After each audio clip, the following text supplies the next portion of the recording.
Assalamu alaikum. NAWNASELLY thérapie.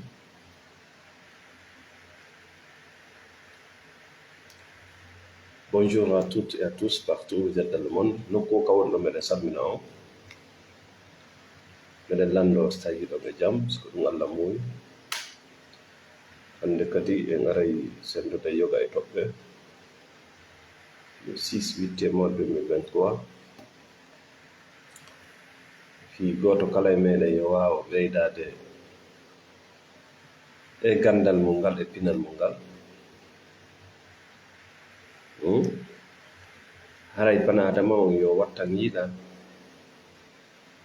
e nawnare wiyetede belsugol hakkille. Na hakkille no belsa. No tere men ɗen belsirta ni hakkil kadi hino belsa. Si hakkille ɗen belsi ɗum no inne nawnare hoolareji ma nawnare gandal ma nawnare miijoji.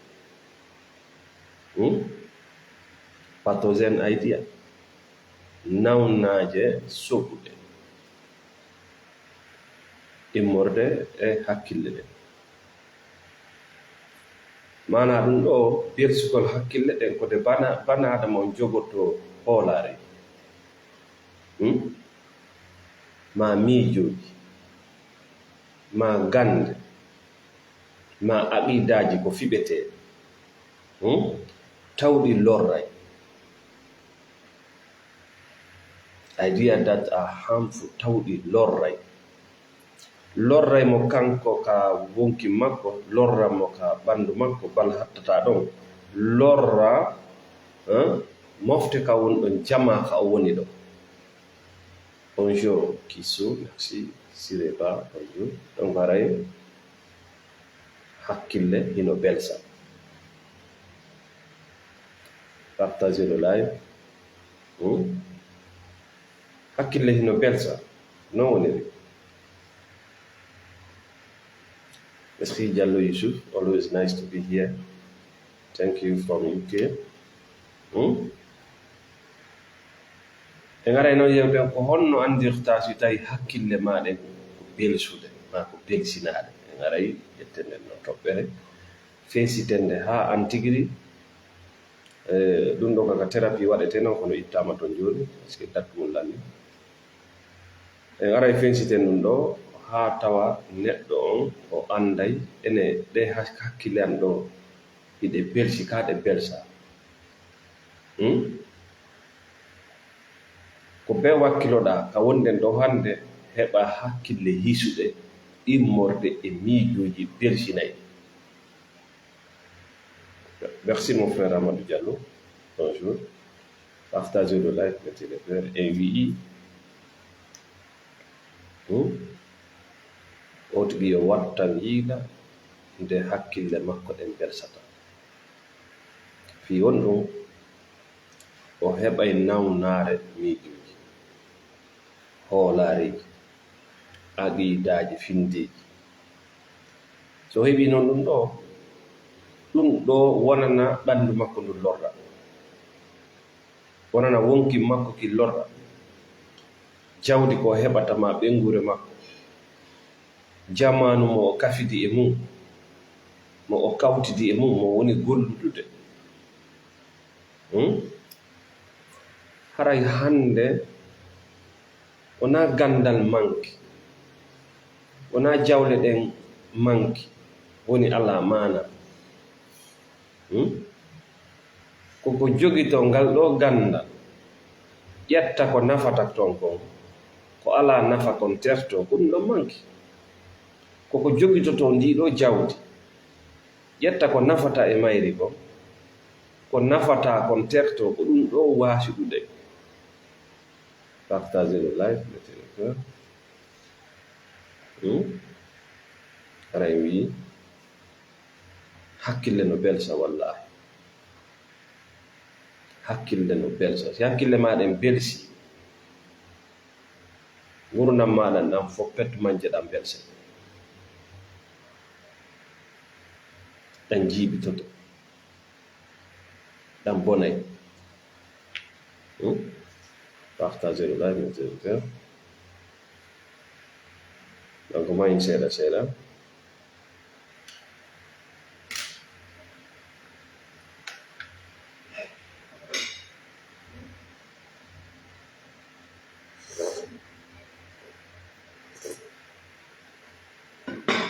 Bonjour à toute la famille, partout où vous êtes, mes amis, partagez le live. Donc, oui, kawunen ɗo hannde hewtani en noon ka ƴewitoɗen ko jannguɗen ngal gandal ngal ƴettuɗen immorde e yimɓe belsuɓe e hakkille. Kala ƴettuɗo gandal e nder macca ngal, e nder kulol, e nder lo'ere, konko ƴetti ɗon koko belsinta hakkille makko. Ɓay o suɓaaki, o susata landade landal tawngal yowondira e ko ɓe faalaako. Qui est là encore? C'est Mamadou Diallo. Bonjour. Merci d'être là. Merci d'être avec nous.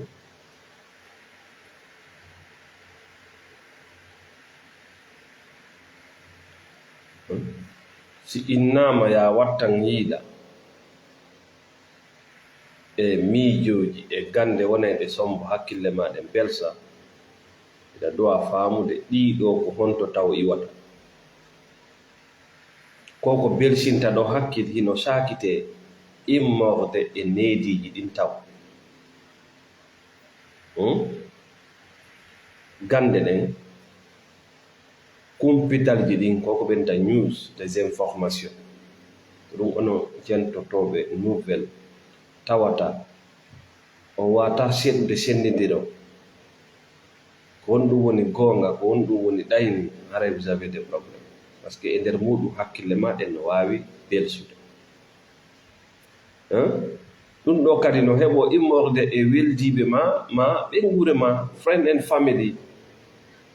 Fi wonɗum banadama ko ɓuuri hewde kon hara himo ɓattodiri e weldiɓe makko ɓe. Haray kadi ko ɓuuri weldude giggol e hoolare no hakkunde maɓɓe. ɓuuri hewde kon kadi banadama haray no ɓattodiri, hino weldi, hino naɓidi, hino hoolodiri e ɓe gure mum ɗe. ɓuuri hewde ko min na fuu. Harale koye ɗiɗo ko belsinta hakkil kon ɓurata iwde. Min nima hakkil hino belsawa no ɗe tere, no yirta ni jungo goɗɗo no maaya, koyngal ngal maaya, ɓenna ko tension ma, kala ko ɓe haali ma yitere no tufo. Hakkille bana adama piiji buyno nder ton, piiji buyno nder ton ko tawata kon kala no halfina golla.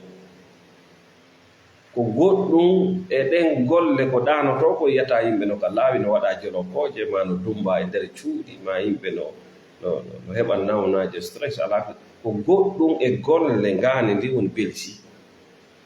Allah dande. Merci Ismail Diallo. Ko wonɗum addata bana adama hakkille makko ɗe belsa, o heɓa nawnare wiyetede idea pathogène, miijoji ñawinayɗi. Ɗi miijoji ñawinayɗi noon en wii hiɗi lorra, it is harmful for the body and the soul. ɗi lorra e ɓandu noon, ɗi lorra wonkinki. E kala ko lorri ɓandu, lorri wonkin, lorra e société o, lorra e wondigal. So noon woni kala bana adama mo yiwɗa hakkille makko ɗen belsi, wata lando si tawi wondigal makko ngal kadi no soñji, ka dewgal, ka huwodiral, ka famille, ka yaasi, ka laawol. Tawi tun kanko o heɓi ella ka hakkille makko, ɗum ɗon layay e huwondirteɗi ɗi. Haray o watta ngo liila en wii ɗeɗo gande ñawinayde hiɗe heɓo, hiɗe sakite ka gande, ka yaato ɗaɓɓon gandal to, ka nouvelle ji ɗi jentotoɗon, ɗi médiaji ɗi jentotoɗon, hiɗi nawnini yimɓe pus, hiɗi jonni yimɓe pus ñabbiɗi mais ko nawnaaji suuɗiiɗe ko an annduɗo fii nawnaaji ɗe waawata faamude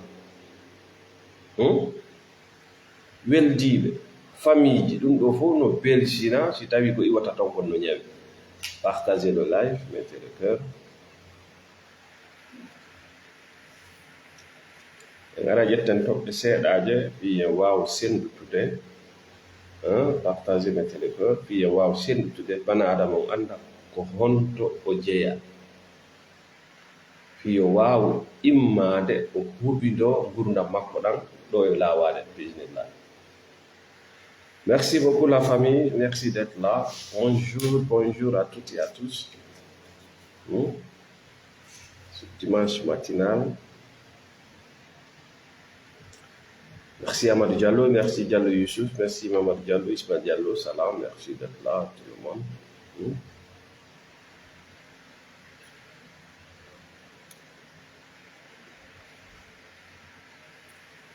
Voilà. Aran nun ko bani adama wawata andude ngande makko nden no belsi bulonje buyno ton ɓe sotino bulonje buyno ka nder hoore tawata ɗe soti e accigol go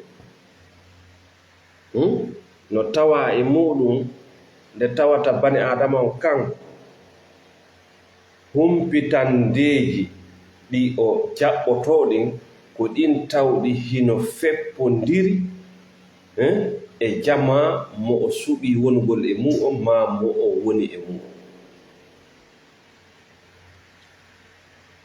Windu ɗum ɗo taw aranu no ɓeyna ɗum ɗo écho camba, écho il faut écrire écho camba ko ñaw ñawgon ko noon wiyete ko ñawuji jikkuyanko nde tawata nawnu on tiri anda kanko tiri o anda mo wondi ko anduɗo kadi fi nawnare nde wata mo yiwde e nder yewtireji ma golle makko ɗe wanda oɗo no nawni nde ɗo nawnare ko nawnaje noon nde haɗata goɗɗo ɗaɓɓa mbuuɗi haɗata o wonda e ɓe nguure haɗata o jinda mais réaction ji jaabaji makko ɗin no holla himo nawna e ko camba ko nawnare tawnde bani adama on kanko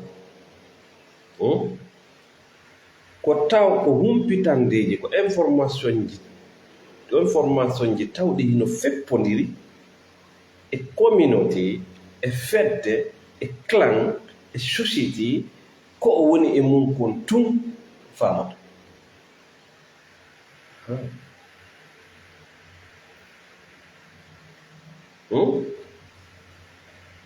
mana kanko si wona humpitande tawnde hino jaɓi ko o hooli kon hoolare nde o hoolino nde naata hay o nani sotay woni ɗo garay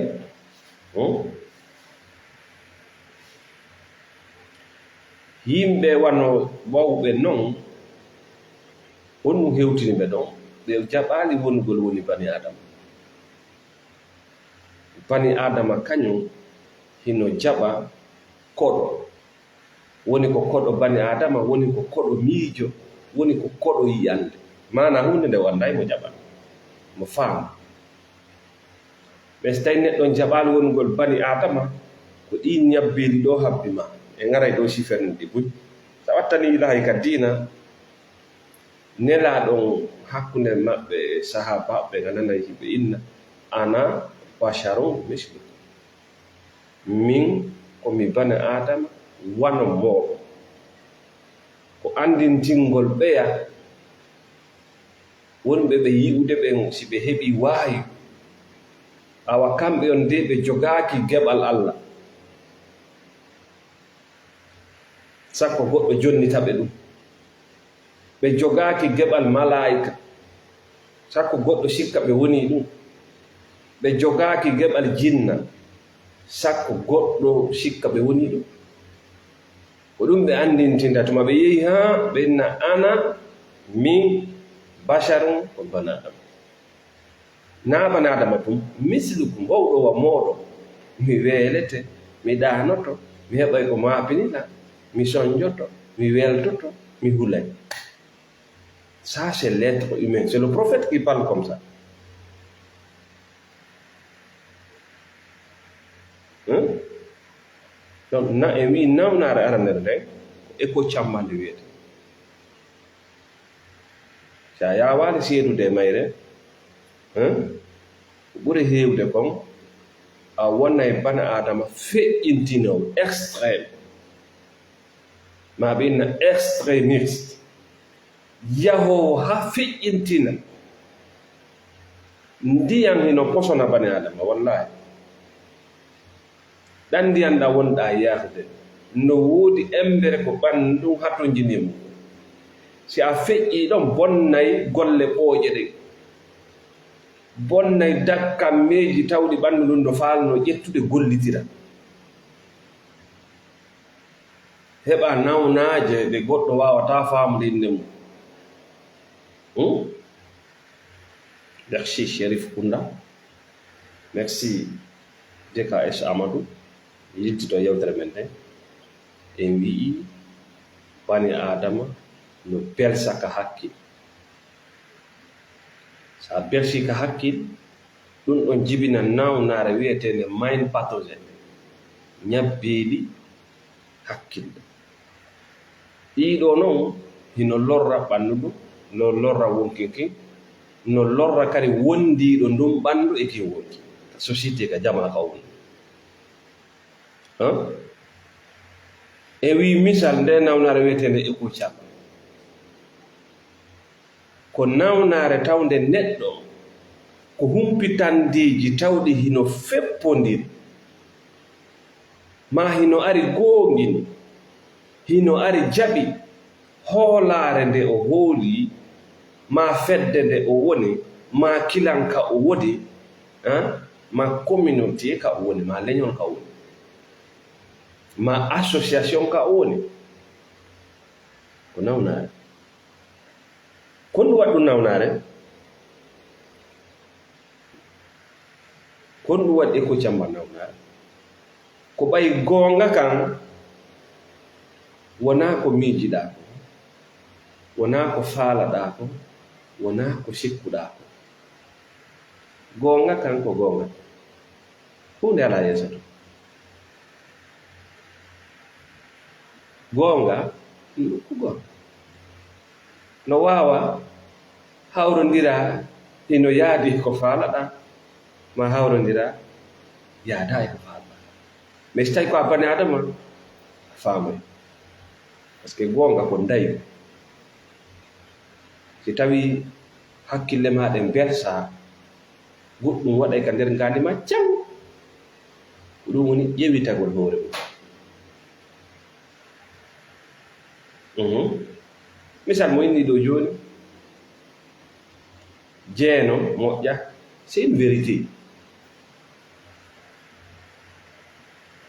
Ko gonga. No wona an a yiɗa, ɓay yiɗa e mum. Fenande moƴƴa, ko gonga. Ala o commentaire ala e gonga. Sa yi goɗɗo no inna convainca yimɓe yo faamu ko woni haalde koye fenade woni.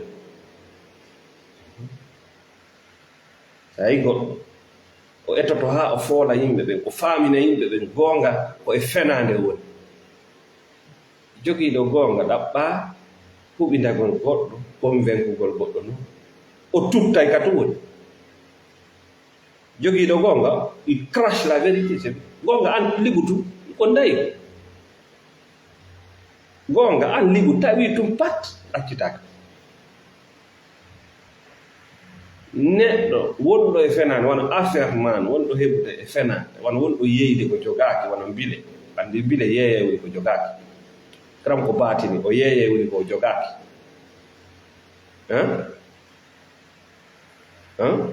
Maccoɓe bomɓe ɓe yeeye woni ko ɓe jogaaki. Politicien ɓurɓe ɓe yeeyete woni ko ɓe jogaaki. Association ji bonɗi ɓe yeeyete woni ko ɓe jogaaki. Sa inni fenande moƴƴa, ɓe yiɗata ko haaluɗa ko, ɓay yaada e nafooreji maɓɓe ɗin intérêtji maɓɓe mais hakkille maɓɓe ɗen no jaɓi haala kan kono noon on noon kosi ko bane adama si tawi o feƴƴi darde bane adama o yehi o woni ko o duwaka wonde ɗum kan o wata ƴettude ɗum wata jaɓ merci Roméo merci Saliou on garay it yewtere men ne kadi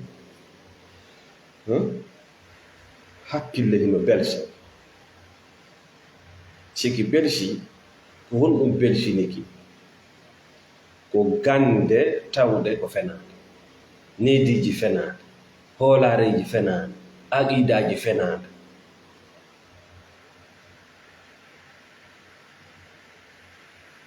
merci Elage Zaz merci Roméo Mamadou ɗon garay Allah dandu en besgol hakkille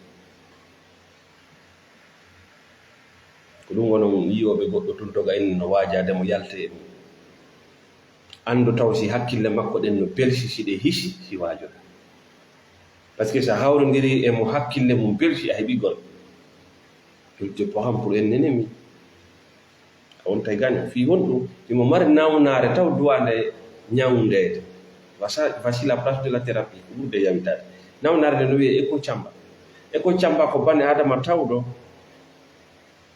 ko humpitande sona humpitande tawnde hino yaadi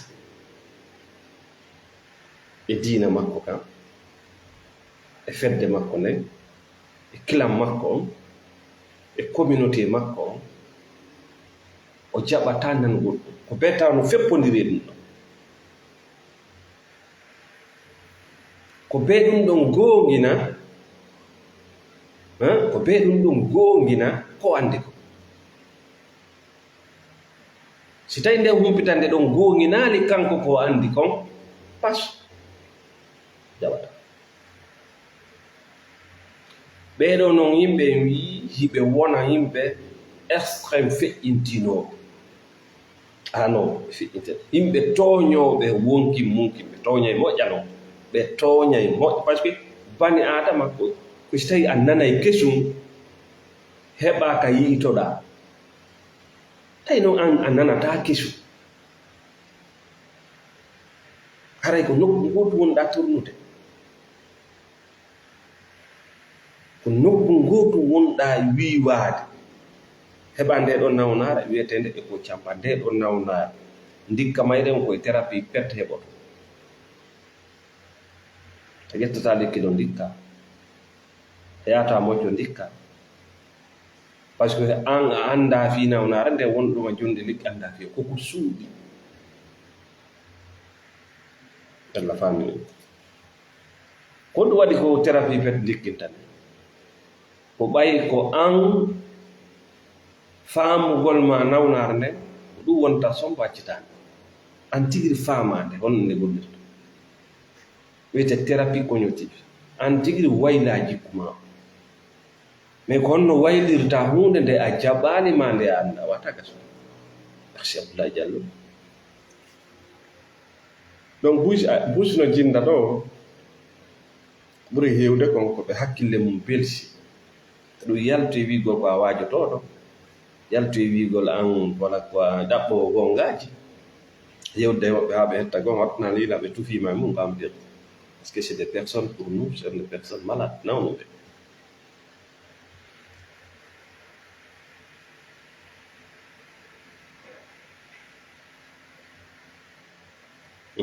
ɓeɗo ko yimɓe tawɓe ɓe jaɓata weeɗitanagol miijoji kesi ɓe jaɓata ɓe yiɗata ma hara hiɓe fraɓɓinɗini hoore maɓɓe weeɗitanagol miijoji kesi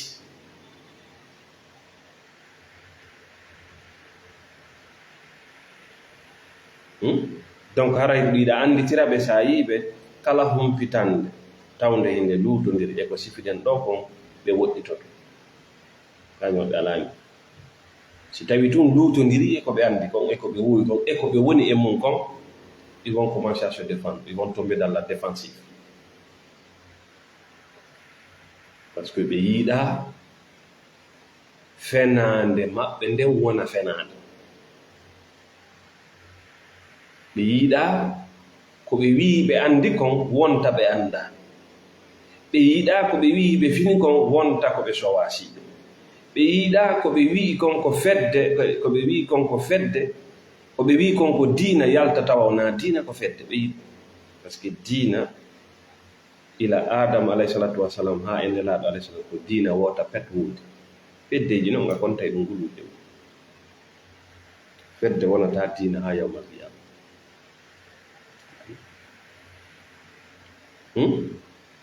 Ko ɗum waɗi yawmal qiyama ko groupe aji tati pet. Fedde alaa to, mais ko groupe aji tati pet, ko golleeji maa ɗin darnay maa ɗo. Yawmal qiyama ko golleeji maa ɗin, naa ko nodditiɗaa ko, ko golleeji maa ɗin tawnay maa e ɗii groupe aji ɗo, ɗii feddeeji ɗo. Yimɓe tawɓe moƴƴereeji maɓɓe ɗin no ɗuuɗi haa ka tawata boneeji maɓɓe ɗin fayda yi'otaako e nder moƴƴereeji maɓɓe ɗin, ɓen ko groupe yahowo aljanna biisinillah. Groupe goono ton ko ɓen tawɓe bonnereeji maɓɓe ɗin no ɗuuɗi haa ka tawata moƴƴere fayda yi'otaako, ɓen ko groupe candidat yahay ɓe yiide Allah dande. E groupe tawɗo 50-50 50-50 bone e ko moƴƴi no fota sawa'un ko ɓen wonata hakkunde ka fello hara ɓe sutiiɓe ga e ɓe sutiiɓe ga. Ko fedde honde woni ça c'est le travail. Ko golle maɗen waɗumaɗa, ko golle maɗen waɗumaɗa, ko golle waɗen waɗuma centrice. Donc yalti e hollugo naatu e gollugo, naatu yo ɓen kadi yiite luttata to on neɗɗo tawɗo imo mari iman. No, iman ma on sino fotawa abbere foññe a luttata to.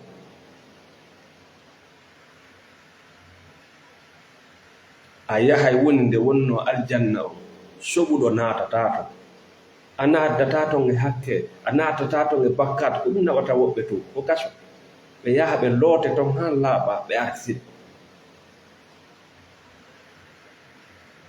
Kono Allah dande noon yaadugol e ko wiyete kon nawnaare hakke haa tawa a rondike sirkuuji fenaande a yaadi yimɓe. ɗo yaltugol mango c'est pas facile. Merci mon frère Ibrahima Bakere depuis l'Angola. Je te salue, je salue madame, toute la famille, et la Djidjaz, merci.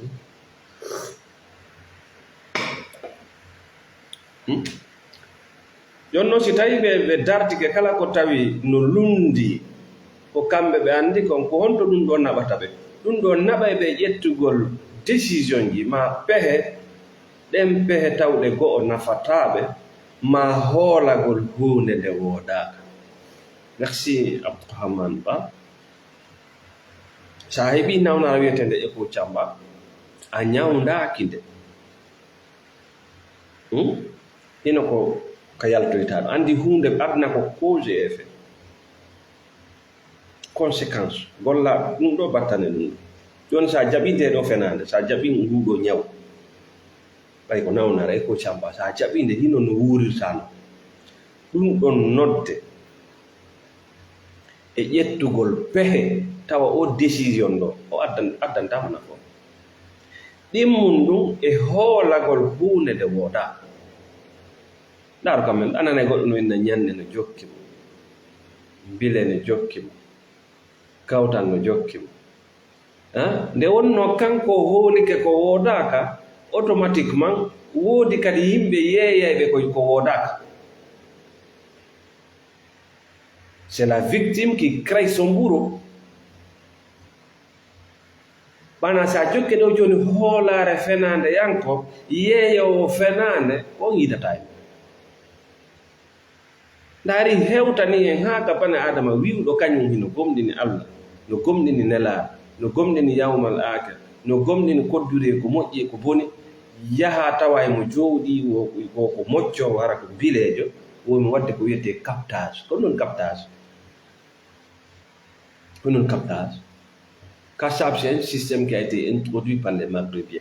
C'est-à-dire que le système que non est ñamdi addangu kamen ɗo immorde ko arabu ɓe goɓɓe arabu ɓe ka jarendi naɓe fuu ka jarendi ɗo ɓe on ɓe lettude ɓiɓɓe mum saaɓe ko ɓen addi on système ɓennamo captage. Qu'est ce que ça veut dire?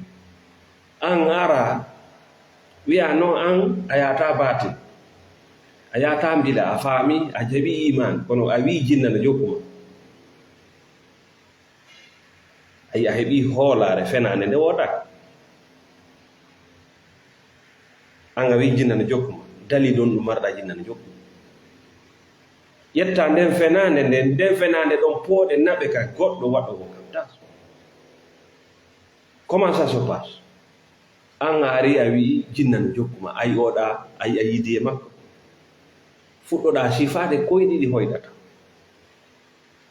fuɗɗoɗa sifade piiji heɓay ɗiɓa joni captage on an on himo andi. Les gens là sont très intelligents. Si tawi o inni koye ma o watta captage on fenande nga famayde hay si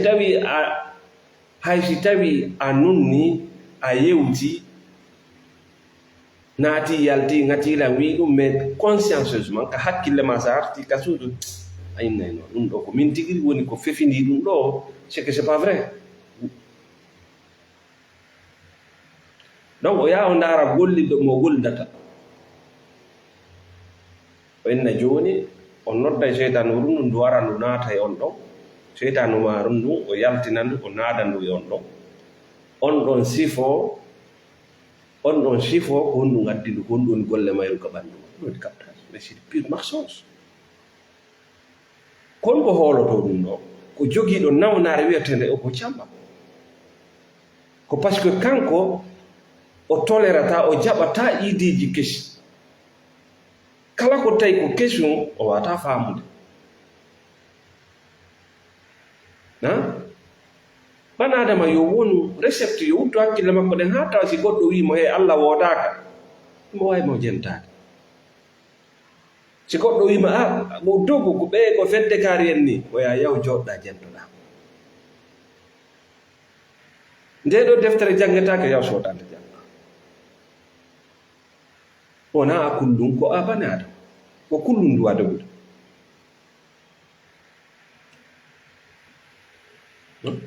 joni noon o wonɗo wadde ɗum iyamo jogii baadi diina emo haala inde Allah emo haala inde nelaɗo mi hara Allah e nelaɗo mum wonno tongimo e ɗum ɗo tongimo won ɗum e fenade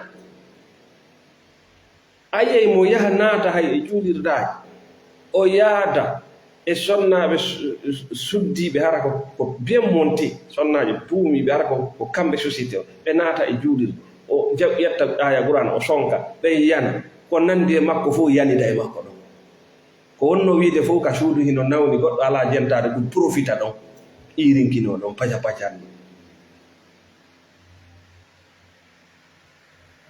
wona Allah wonɗa jamfaade wona julɓe ɓe wonɗa jamfaade hoore ma wonɗa jamfaade c'est koye mbuy ko wonɗa ƴette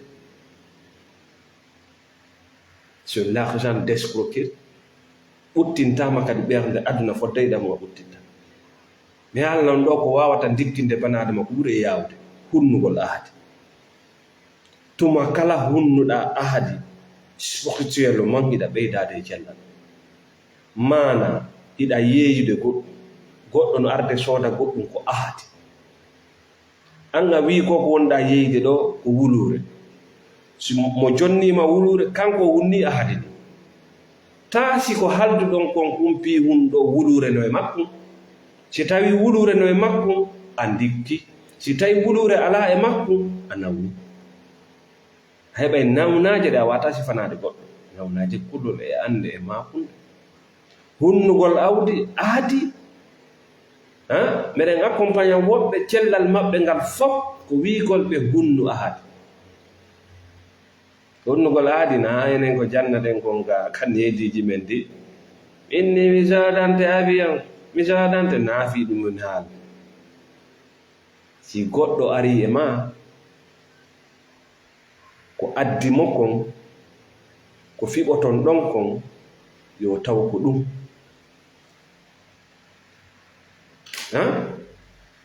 ɓuron hunnugol ahdi.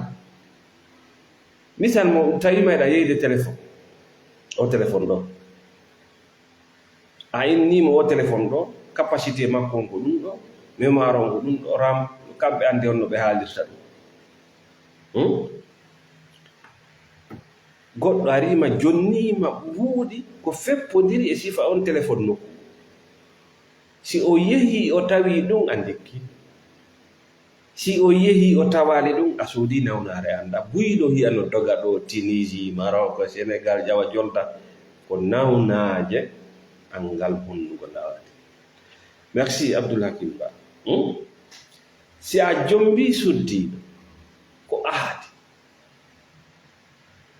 si gorko a wi gorko mi jaɓi jomban ko ahadi, haqqeji suddiɗon e hoore ma si a jonnitimo ɗi a hunni ahadi. Haqqe gorko e hoore ma si a jonti a hunni ahadi.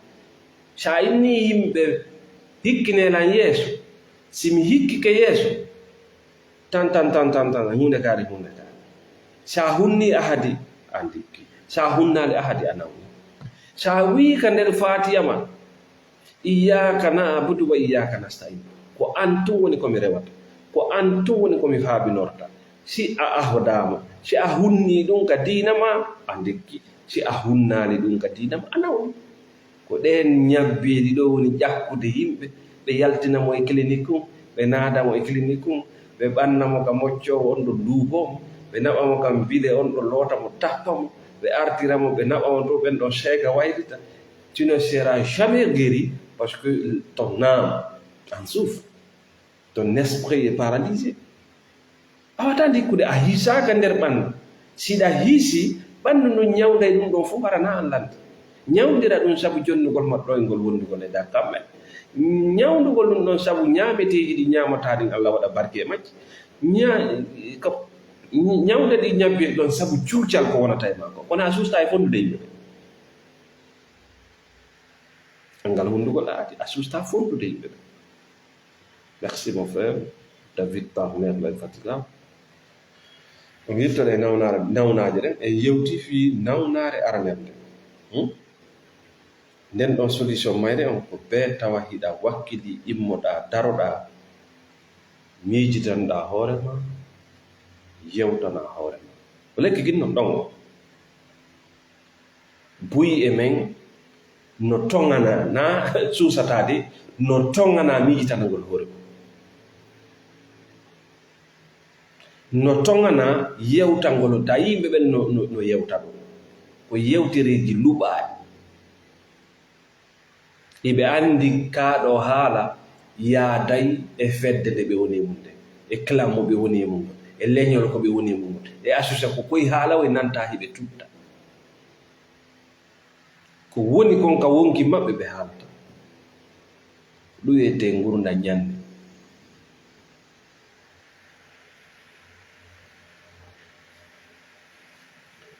Nawnare ɗimmere nden ko wiyete ko miijo jama groupe thinking.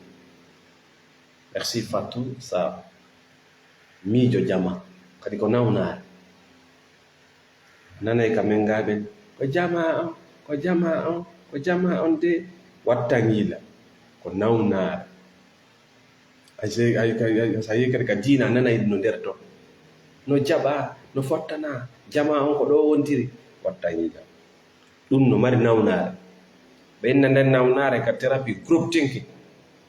Onno wonno ko tuma yimɓe wonɓe e nder mofte, wonɓe e nder fedde ma, wonɓe e nder jama, ƴetta humpitande ma, ƴetta décision, ƴetta feere tawde nde ɗo feere wallahi nde moƴƴanaɓe kono fii yo ɓe jaɓe.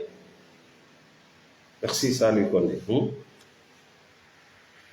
Ɓe ƴetta décision ma, ɓe ƴetta feere tawde nde alannaɓe nafoore, kono noon hinde ƴettede fii yo ɓe heƴu, fii yo heññe. Fii ta sonku, fii ko ɗum ɗon jaɓa démocratie fof koye ɗum ari kadi koko nan toon démocratie ɗi systéme ji ɓenna socialiste communiste capitaliste systéme ji no toon tawa yaada e needi mon ɗin yaada mawmon yaada e cellal mongol yaada e pinal mongol fewndo ka wonɗon ɗon pinal ngal jogi ɗon ngal wawata yaadde mo kono voilà moɓe ɗiɗo e tatoɗa o ce sont des députés ɓe yaha ɓe fewnjana o mais tawa ce ne sont que des marionnettes, c'est à dire sikka ko kanko woni haalde na kanko woni haalde o yaha gurdam maɗan fof o yaha o desina ɗan ɗon pour toi c'est terminé et tes enfants. Groupe thinking ko ñaw ngu nanga noon lamɓe e hooreɓe moƴƴan ɓe lamɓe ɓe yetto ɓe yeesoɓe ɓe yetto naaɓe fuu buyi e maɓɓe na wonde ɓe annda ko moƴƴi ko na wonde ɓe annda ko honɗum lorrata mais kono nguuɗo ñaw nangi ɓe a anndi noon nguuɗo ñaw nangiiɓe o si an kadi a ɓannama ɗo groupe thinking enen sen nani lanɗo ko aade gooto wonde yiwde sen nani yeesojo ko jokki c'est-à-dire no yurmi quoi anndi o si tu es dans la boîte groupe thinking ko jama c'est une institution ko halde fotti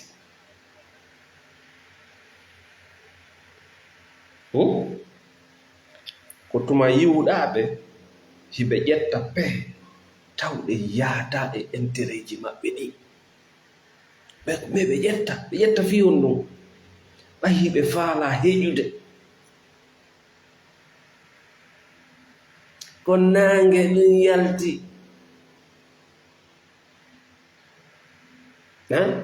ka dewle ɗum kadi a yiye nder toon ka dewle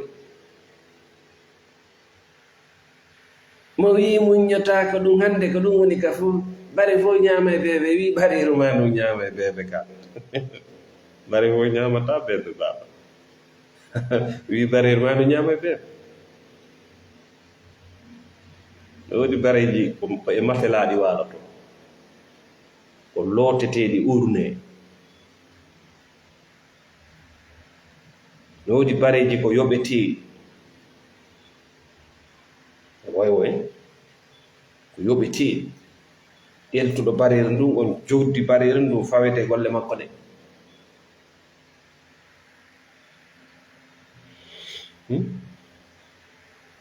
siɗa fa solution noon nden ɗo nawnaare ko bewona neɗɗo wakkiliɗo ɓantagol feññina konngol maagol darto nden fenaande jamayanko wiya you are wrong ko e bebbale wona kono noon a waawi ɗum ɗo ko si a banaadama ko si a jaɓi woni ko banaadama koko wonde yewɗi ɗo fof si tawi an a hewtaali neɗɗo ma a feƴƴii neɗɗan ka wota memuye si a memi ɓe warima naami goɗɗo murtata e nder hawgo a yalta e nder hawgo ngon wona dans l'univers dans l'infini si wawa daranaade haqqeji maɗi sona ɗum ka nder hawgo goɗɗo murta e nder suudu goɗɗo e nder magasin mum goɗɗo e nder association e nder fedde goɗɗo ko heɓma o naamin nawna seɗɗe ɗe a hewtaali darja ɗum nelaaɗo wiye ana basaru mislukum min kon banaadama hono moɗon ko sen ndiye min waawi no arde hoɗum du waawi on noon naa min jeyi ta jonni tan komi jeeyaade donc ta toro nelaaɗo alaa ko okke ta rew nelaaɗo naa kamɓe jeyi dewal ɓe aru ɓe yottini goɗɗum e ma konko yottina e ma ko jawma ɗum ɗon rewete ok an o nelaaɗo on fof ko on rewooɓe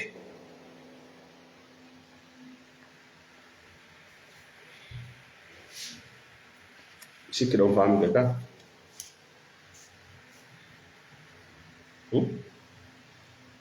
honno no yaltirta ɗum ɗo ko be wona neɗɗo tawɗo anndi minni neɗɗo wona ko min nde fedde ko minen golleño ko minen o kaara ko minen gil kaara so a yehi toon ɓe hawri e ma naminde so a waɗi ɗum dewgal ma boni naminde a wonay neɗɗo si réclama droit ji maɗi haqqiji maɗi.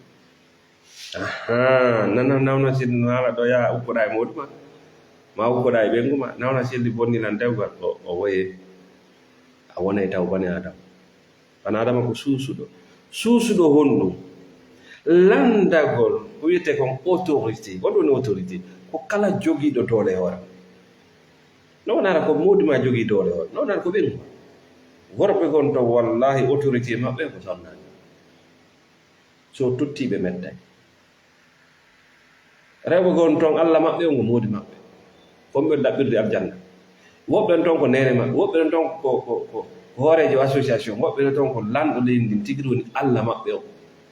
wota hulu yahugol fewta e oɗo neɗɗo landoɗamo landarji. wota hulu fii imo laamima ko autorité ma yaw landoɗa minna de ya wirtumo minna yahata mais fallait lui questionner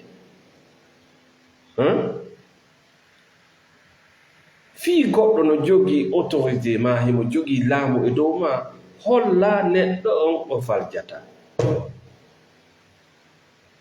alalanda kalaña kala cilpino an ko seytan lammima ko seytan tagma an simo haalani sifa koye haala hoye ñooso ñaasa ko non lamminimo. so wiya faalaka laamu ma an a debbo sa wiya faalaka moodi ma gonno wonto ana tiyetta.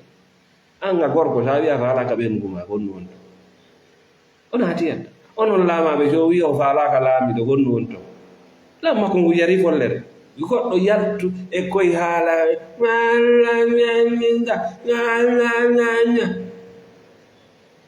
ko haalante sifa ɗi haalaji ko ñaamowo huɗo.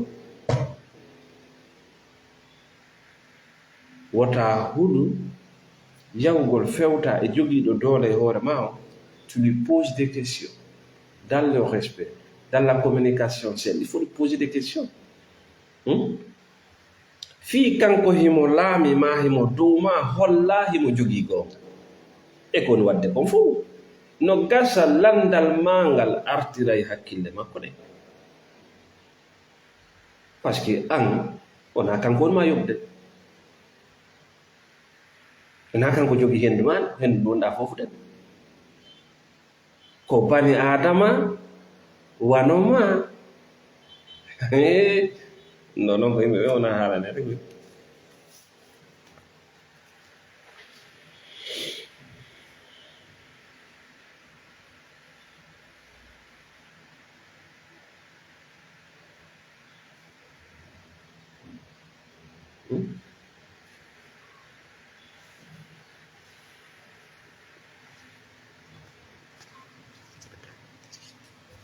Abdourahmane Ba joni ƴetten noon nawnare goo kadi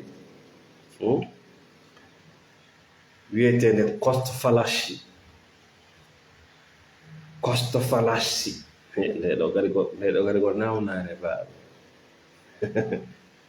ɗum ɗo noon no heewi kamen koko wonde arde yewtugo to ɓeeɗo no heewi gawtu renna ko alaji en ko hajja en ko monsieur kaari ko doctoru kaari ko ganda on ɗum kadi ko capitaine kaari kaka ɓen ɗon koko cost fallacy ko nawnare. C'est accompagné beaucoup de personnalités dans ce domaine, au domaine monétaire de Méala. Beaucoup.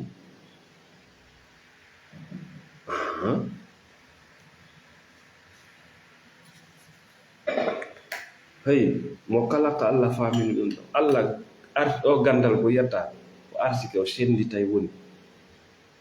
Ko ma kon ko sa jaɓi a feññini sa jaɓ ko Allah jonnuma kono to no wodi ko anda goɗɗo anda.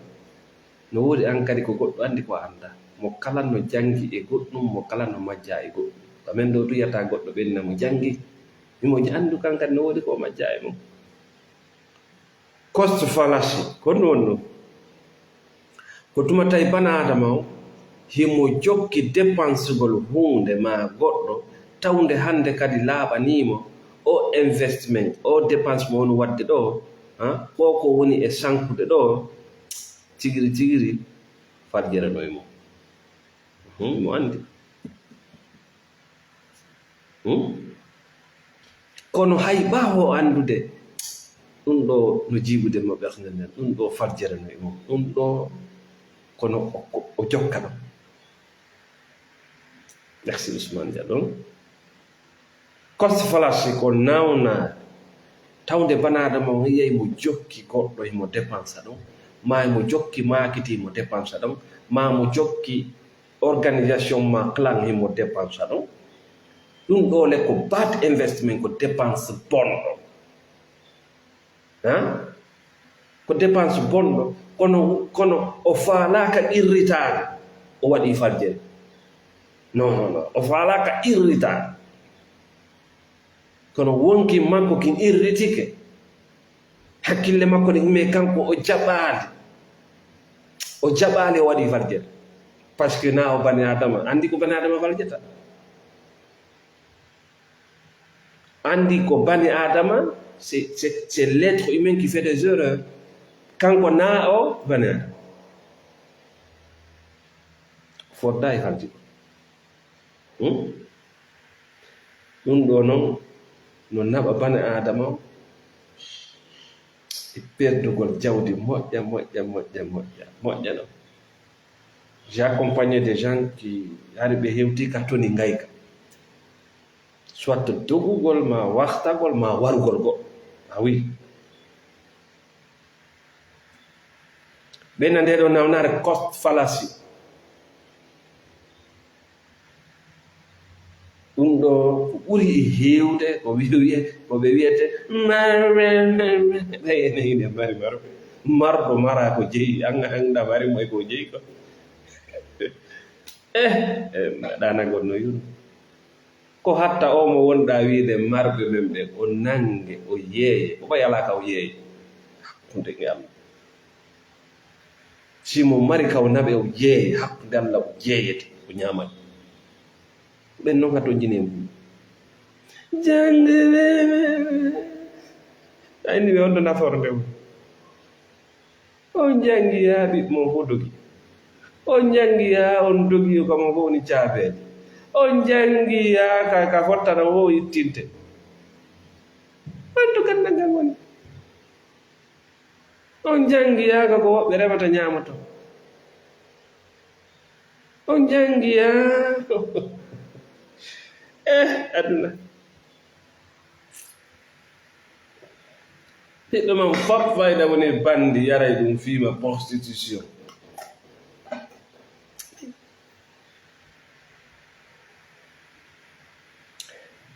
merci Sali Condé dit Brother Isisto Diallo Yusuf dit accept your error is a big achievement thank you plenty jaɓugol fajjere mande porgal mawnugal nde ɗo nawnare nangi lanɗo ma wallahi ko nde nawnare nangi lanɗo ma o mo wonɗa dogre ɓawo ko nde nawnare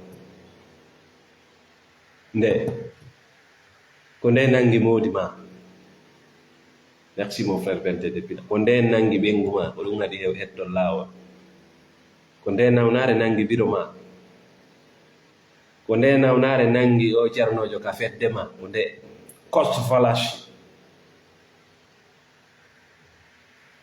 ko tuma tawi bana adama himo jokki sankugol e ngesa hay ɓawo laaɓande mo mbaɗo ngesa o moƴƴata yaltata ɗo laaɓanimo few ono o wi o fenani hoore makko mbaɗo ngesa ko ngesa naɓa e mbaɗi janna mbaɗo ngesa ko ngesa nene ngal ɗo dewgal nene mira jomba ira jomba o ko dewgal a hoyya o ko dewgal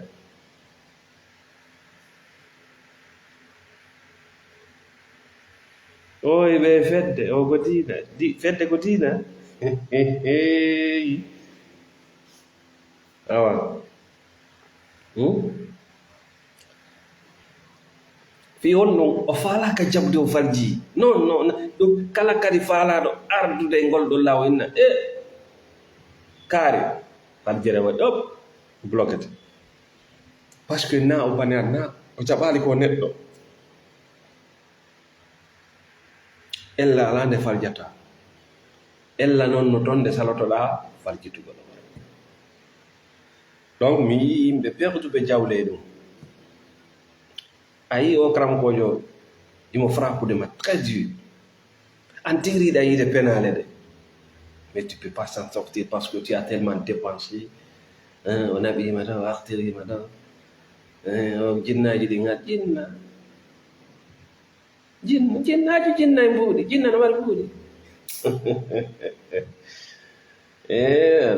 jinna no waɗi mbuuɗi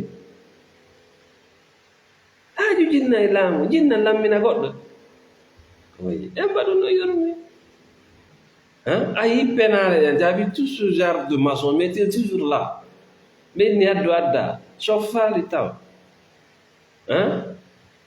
modi ma no fenane bimɓe kiiki de ɓengu ma no fenane bimɓe kiiki an tigriɗa andi na antu woni ɗon iɗa andi eɗa soti ɓikkoy koy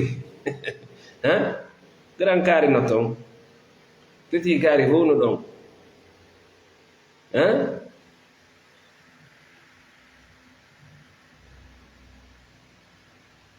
eɗa suti huwodiral ngal eɗa suti no woni ɗon gollirde no eɗa andi bos ma c'est un arnaqueur eɗa suti c'est un brouteur eɗa suti mo mettudema joɗɗa ɗon ha o jonne compte bancaire fenandeje bugoɗa mbuuɗi maɗin tan aɗi ɗi lutti kuswogo Dubai ko toon ɗon arnaqueur ɓe woni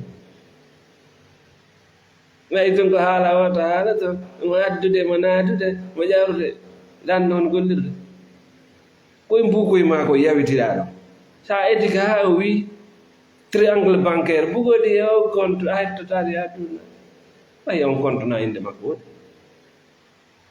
ɓe lutti kus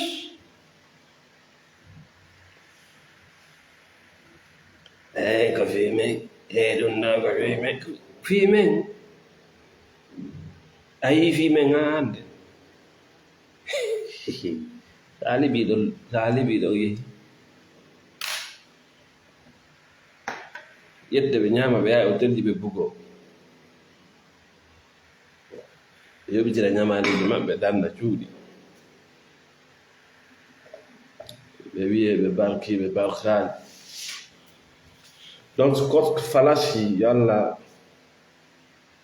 waɗɗo ha bani adama o yiya hoore makko ma Allah arti kam waɗugol thérapie sina ɗum haray o lutti kus par ce que o yanayi situation sattuɗo donc haray ka lannode yewtere men e wiyay bani adama on ko yo wakkilo ko o jangi kon o yiltito o ƴewito ɗum ɗum woni thérapie c'est-à-dire gande hoolareje pinal needi politique kala façon système wata yahu ɗum hiɗa yaha à un moment donné il faut s'arrêter et réfléchir fi woni ɗum en wi ko arande laawol nawnare hakkille no toon wiyete ɗum bersugol hakkille si bana adama bersi e hakkille ndikka makko kanko iwata kaka thérapie goto watama dikkinde ɗo par ce que hara yiɗa fermi dambugal ngal e wi nden ɗon noon nawnare bersugol e hakkille no jibina ko wiyete kon idea pathogène ñabbili hakkille yanko tawɗi hino lorra ɓandu makko ndu hakkille makko ɗen e jamamo o wondi on miwamo o wuurdi e mum en yewti fi e ko camba ɗum ko nawnare en yewti groupe thinking ko ñabbiɗi ɓurɗi jiiɓutude mofte men ɗen hannde ɗo ngare ko ɗo wonde hattude merci Mamadou Diallo sen miɗen salmina miɗen weltani sponsor ɓe amen ɓe fof nokku o kaɓe woni kala wonɓe arde ka page ɗo winda commenta wonɓe men noddude wonɓe men andutude wonɓe sutende oɗo page nokku o kawɗo ka hoore leydi wonɓe sodde thérapie e junngo amen wonɓe sodde lekki ɓuuriji e junngo amen yiɗuɓe men ɓe yiɗa men on foppet moɗon hiɗon wakkilade hiɗon gollude fi oɗo page yo immo o daro. Assalamu aleykum wa rahmatullah.